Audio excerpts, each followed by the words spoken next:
మరో బ్రేకింగ్ చూస్తున్నాం. AP fibre grid మాజీ ఎండీ ఎం మధుసూదన్ రెడ్డిని సస్పెండ్ చేస్తూ ప్రభుత్వం ఉత్తర్వులు జారీ చేసింది.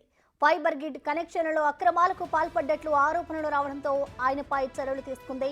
9,70,000 ఫైబర్ గ్రిడ్ కనెక్షన్లను 4 లక్షల కనెక్షన్లుగా చూపించారు మధుసూదన్ రెడ్డి. మరోవైపు ఫైబర్ గ్రిడ్ కనెక్షన్లలో 200 కోట్ల రూపాయలకు పైగా కుంభకోణం జరిగిందని 3 రోజుల క్రితం టీడీపీ నేతలు సీఎస్ కు ఫిర్యాదు చేశారు. దీనిపై విచారణ నిర్వహించాలని కోరారు.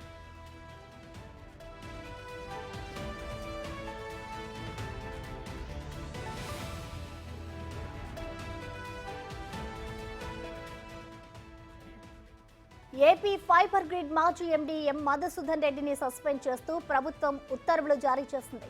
ఫైబర్ గ్రిడ్ కనెక్షన్లలో అక్రమాలకు పాల్పడ్డట్లు ఆరోపణలు రావడంతో ఆయనపై చర్యలు తీసుకుంది. 9,70,000 ఫైబర్ గ్రిడ్ కనెక్షన్లను 4 లక్షల కనెక్షన్లుగా చూపించారు మధుసూదన్ రెడ్డి. మరోవైపు ఫైబర్ గ్రిడ్ కనెక్షన్లలో 200 కోట్ల రూపాయలకు పైగా కుంభకోణం జరిగిందని 3 రోజుల క్రితం టీడీపీ నేతలు సీఎస్ కు ఫిర్యాదు చేశారు. దీనిపై విచారణ నిర్వహించాలని కోరారు.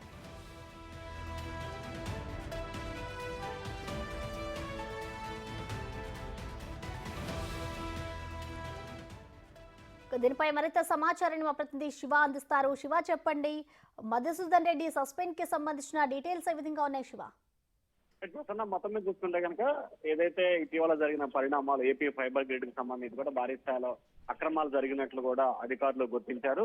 దాదాపుగా 100 కోట్ల రూపాయలకు సంబంధించి స్కామ్ జరిగినట్లు గుర్తించారు. గతంలో తెలుగుదేశం హయాంలో 9,70,000 పైగా కూడా కనెక్షన్స్ ఉన్నాయి. ఆ కనెక్షన్స్ ఉన్న సమయంలో దాదాపుగా 12 కోట్ల రూపాయలు ప్రతి నెల కూడా ఆదాయం వచ్చిన పరిస్థితి కనిపించింది. కానీ తాజాగా జరిగిన పరిణామాలకు సంబంధించి కూడా వైఎస్ఆర్సీపీ వచ్చిన తర్వాత పూర్తి స్థాయిలో ఆ కలెక్షన్లన్నింటినీ కూడా 599 రూపాయల కనెక్షన్ పెంచారు. అయినప్పటికీ 7 లక్షల రూపాయలకు సంబంధించి ఆదాయమే రావడం పరిస్థితి కనిపిస్తాం. దాదాపుగా 100 కోట్ల రూపాయల పైగా అక్రమాలు జరిగినట్టు గుర్తించారు. దీనికి సంబంధించి కూడా ఇటీవలే టీడీపీ నేతలు సీఎస్ నీరబ్ కుమార్ కి ఫిర్యాదు చేశారు. ఫిర్యాదు ఆధారంగా కూడా పూర్తి స్థాయిలో విచారణ చేపట్టాలని చెప్పి వాళ్ళు పోలీసులకు అయితే ఆదేశాలు జారీ చేశారు. ఈ కేసుకు సంబంధించి ఇవాళ రేపట్లో సిఐడి విచారణకు ఆదేశించే అవకాశాలు అయితే కనిపిస్తా ఉన్నాయి.